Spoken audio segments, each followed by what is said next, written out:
people left me on love. Some people don't show no love. My knees trying to pray for better days. We live out here at the legendary, man. We in Sunnyside, Bricker Park. We got the homeless, man. I told y'all they was gonna be on the streets. My bros, man, y'all let the streets know who y'all is, where y'all from, what y'all got going. It's that boy DJ 4500. Y'all already know, all gas, no brakes. We showing y'all what it is right here in Sunnyside, right here in this park, Bricker Park, Texas. Yeah, I'm Kingly.C or whatever. Yeah, we from Sunnyside, Bricker Park. You know what I'm saying? But we got love for everybody, you know, and we just trying to put everybody on. And we got some more stuff to talk about. All right, okay, Sunnyside. All right, DJ, rapper, producer, what it is that y'all exactly do? I know DJ 4500, y'all both co-founders of Bricklayers. We're gonna go into that a little bit. Talk about the foundation, how y'all came up with that, the background and everything, if y'all don't mind. Okay, the background, how we did it, we said, it all started out making like personal mixtapes. You jam, you know, the radios play the same top 10. So we say, man, we gonna make our own personal mixtapes.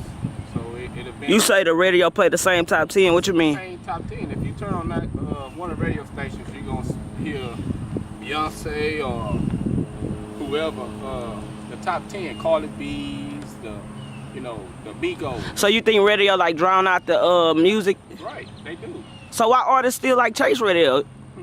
Because they figure that they can get on the radio, they gonna make themselves hot, but it's not really like that. See what I'm saying? These radio stations really need to start looking at some of these underground artists, you know, having a session where, okay, we're gonna do this hour, we're gonna play number underground artists. Right. You know what I'm saying? So is radio still important then? It is, you know, because anybody can hear you at that time. It might be a record company or a label at that time that might hear you and like, you know what I'm saying, like your style, or another artist that might want to collaborate with you. Okay.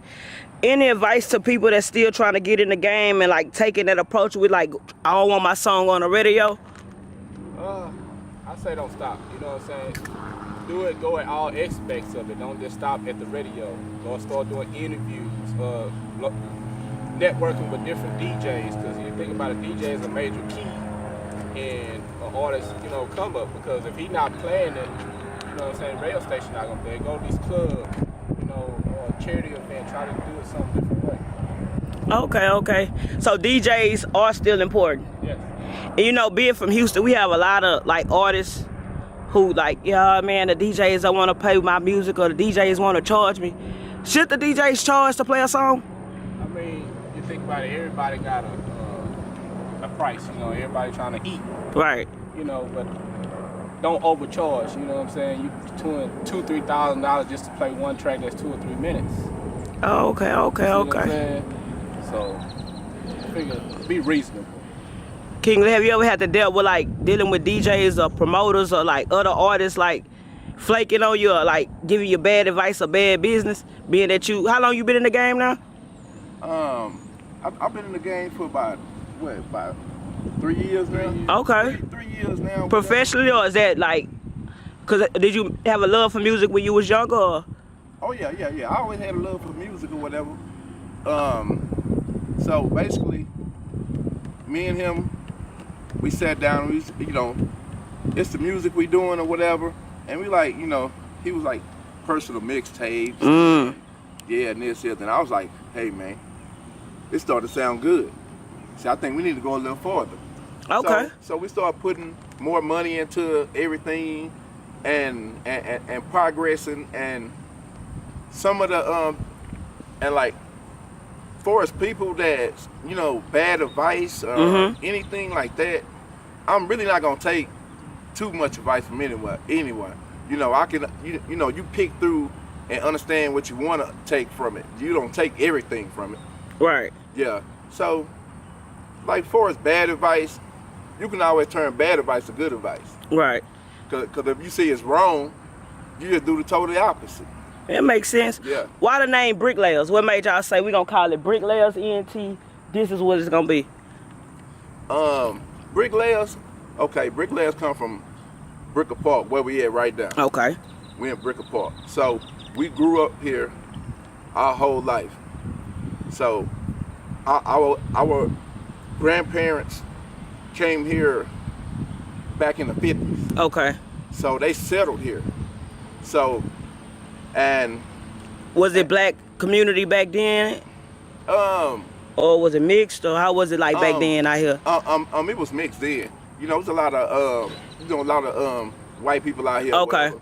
And black people started coming in, and they moved out. Okay. Yeah. So y'all ran them out. Basically, y'all ran them out. That's what you want to say.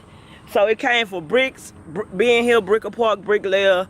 That's where it came from, the foundation. Mm-hmm. Talk about what made y'all say, well, not what made y'all say, I see what y'all doing in the city. Like, I'm going to grab not just the Houston legends, I'm going to grab like the underground who only got 1,000 followers and put them on the mixtape, and seeing y'all fan base and y'all grinding. What made y'all say I'm going to do that for upcoming artists, being that a lot of DJs don't do that?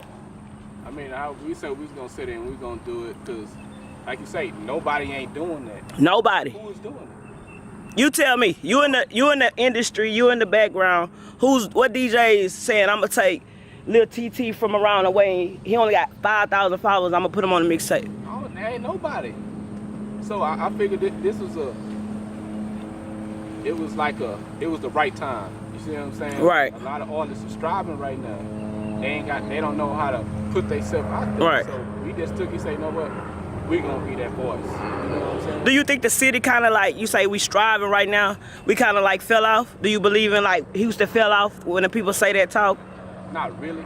Okay. But the thing of it is, if you go to the area of the state, they got some kind of simulation to Houston. Talk about that, man. Yeah, they taking our culture everywhere else. Right. But they not really recognizing Houston for that. You see what I'm saying? We don't get the recognition. Like, why is that? Is it because we don't have the big labels down there? You think so, or? I don't think that. It's more money and popularity and what you see on TV, what's on BET, what's gonna get 1 million views. You see what I'm saying? Got you. That makes sense, but I mean, now content, what's gonna get the views is what's in instead of the quality. Right. Okay, and y'all from H-Town, born and raised, man. Give me y'all top 3 favorite H-Town rappers. It don't matter who go first. Alright. For my top 3, I say my first one, Crime Boss. Okay. You know what I'm saying? He from Bricker Park or whatever. So, yeah, that's my OG. Man, tell people about Crime Boss who don't know about that legendary Crime Boss, man. Man, Swab House, man. You know what I mean? Shoot, that's my OG, man. You know what I mean? Shoot. Yeah, legendary. Legend. Yeah, Legend out facts. Here. Yeah. Oh, yeah. And, who my other one? I say Zero. Okay. I say Zero. Hey, I like all Zero. The new and the old. Oh. You know what I mean? Because you got to know. He had to clarify that. Yeah. Where he came from. Right. Where he at now. Yeah. You know what I mean? You got to change up sometimes. You have to. Yeah. And then my number 3, I say Big Mello, R.I.P. Ooh, that's a good one. Man, he's like a slept-on talent that the city don't really get to know about. But that boy, that man, that was before his time. What about you, DJ 45? What you got? Let me see. Number 1, man, I say Flip. Ah. Flip, man, that's Flip, one of my legend. favorites. Yeah. Legend. Number 2, who can I say, man? I gotta go with ESG, man. Oh, another legend. ESG. And third of all, I want to say Big Hawk, R.I.P. Big Hawk. R.I.P. Big Hawk, legend. So between your three, and Kingly 3, if we had to do a Mount Rushmore of Houston hip hop, between the artists y'all pick, who would y'all put on there? Now the Mount Rushmore is only what, 4? 4 people. So out of y'all list, who y'all got putting on there? Houston, Mount Rushmore. That's out of the people we picked or anybody. I mean, were y'all favorites? Yeah. So 2 out of 3 we pick. Okay. So I say. Cause I'm finna go in. I'm finna debate y'all. I'm finna go in. Y'all leaving some people out. Okay. So basically, I say put Big Mello on there. Okay. Put Big Mello on there and put Hawk for sure. Put Hawk, yeah. And I say go on put Crime Boss because that's gonna be a representative of from okay. our hood. So Kingly, you being biased? Huh? Are you being biased? No, not really. I'm just saying. I understand though. Yeah.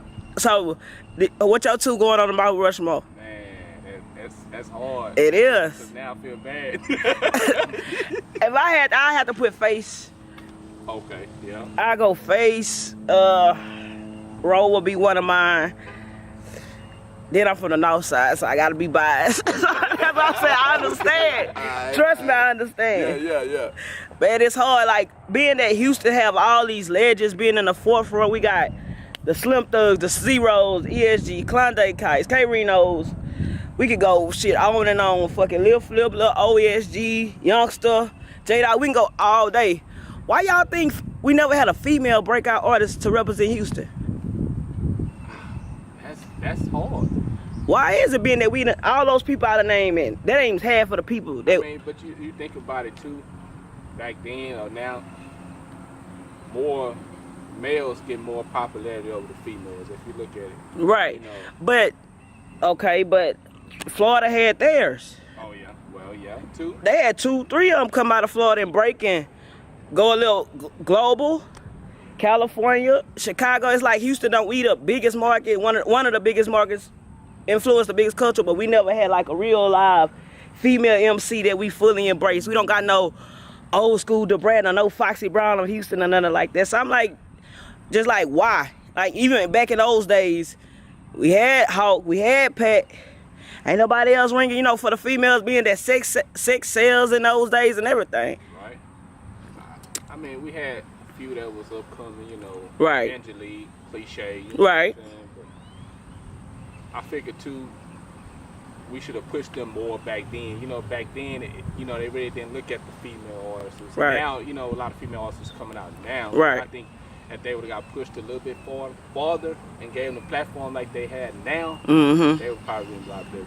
So is that why you doing what you doing? Why you did what you did with the all females? I told you that was my favorite. My boy got a badass motherfucker on Audio Mac. King, tell him the mixtape. I want to strip your To name. the queens. Salute to the queens. What made you do that, man? Being that we just got off topic about Houston not having like the forefront with a female MC. What made you like? I would say I'm gonna get all these females, whether they good or bad or whatever, and I'm gonna put them on the mixtape. Okay, it started out back when remember Mr. Wilder was giving a preview for the She Mix. Shout out Mr. Wild Up. So that's when I was like, man, I need to put a all female cast together, and because we did one. The first one was actually called the Queens of Bass Child. I think it was over 32 tracks, all female artists from Houston. So I linked up with Diamond Entertainment, and she said, okay, let's push it. And there it is, because a lot of females don't get that play in Houston. Right. And honestly, it's some bad ones. I was just about to say that, excuse me, we got some bad talent. And playing the background and being like researching, a lot of them don't work together, believe it or not. Oh. Like how like people from this hood and that hood, dudes will get on the songs and collab, and we don't have that. So it's like I'm glad you're really doing your thing as far as embracing that in, because like I say, they don't even work together. I interview so many female MCs that be like, you don't know such and such. They be like, no, I ain't never heard of them. And like, I don't think they get out enough. Do y'all think networking is still important, being that now you can just get on your phone, oh, my CD just dropped and my tape just dropped? That's the main thing, network. Okay. At all aspects, you know, social media and face to face. You know, you got to put your face out there. Is CDs still important? You know, I could say that, but you know, everything now is digital. You know, then you get in your cars, they don't have CD players no more. You got a USB drive. So I say put on some USB drives and hand it out. They'll be a lot better. It's easy access. A DJ can pop it in, you know, really don't have CDs no more. So CDs are not important. Kingly, they not important? People don't care for that hand physical copy no more. How we used to be at Soundwaves. Well, that was on our side, but I don't know. And Soundwaves and like the music, you supposed to be waiting on the such and such to drop it. Go get them little street DVDs and shit. But I don't know. I think it's just like what Pimp C said. It ain't dead. It just went to the internet or some shit like that. Yeah. Talk about Pimp C, man. What do he mean to the culture, and what would he say about today's rappers right now? Man. Tell them they can get off that boo-boo, man. Because if you think about it, if all the talent we got right here in Houston just get off the, you know, the beef, I don't want to work with this person. Yes, I hate that. This city will be on